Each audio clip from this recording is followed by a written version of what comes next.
May po oras labod Kapampangan. At syuta na naman kaya katamo nga Tagalog series. Kalimang pulot siya ini. Karing series tama pag-umpisan ko na. Muna, hanggat maaari. Hanggat maaari, Tagalog yan. Kaya mo itang age na nitang hanggang yan mas makatulid yung hanggang malyari. Kaya hanggat malyari. Yung mihasa, Tagalog ya, yung Kapampangan na mitais. Yung dagta, Tagalog ya. Mas manayon yung Kapampangan yung agta. May laglag. Tagalog yung may laglag. Yung Kapampangan na parakanabo, may baldugo kaya may nabu.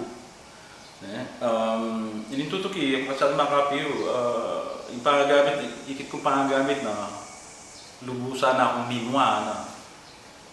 Pero kanako pa lang medyo kimuha yung bagya. Nung akong gumamingin, lakwas yung gamitan ko, lakwas na akong minwa.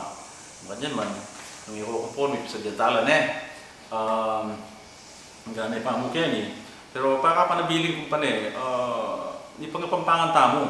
Hindi kaya katang anak ang po nga po, Kapampangan tala sana tala sa Tagalogan. Maulagang bina, ang ening malatila karitala Kapampanganan. Yung pigaganakan po tang may ragul na lang, nag-aaral na lang, hindi sa laring Tagalog pong English. Pero kabang malatila, sanayan talaga yung Kapampangan, patsinita ng Pampangan tamo, kaya katamang balik, bale-bale. O sige, gana pa mo kaya libita mo, ang salamat.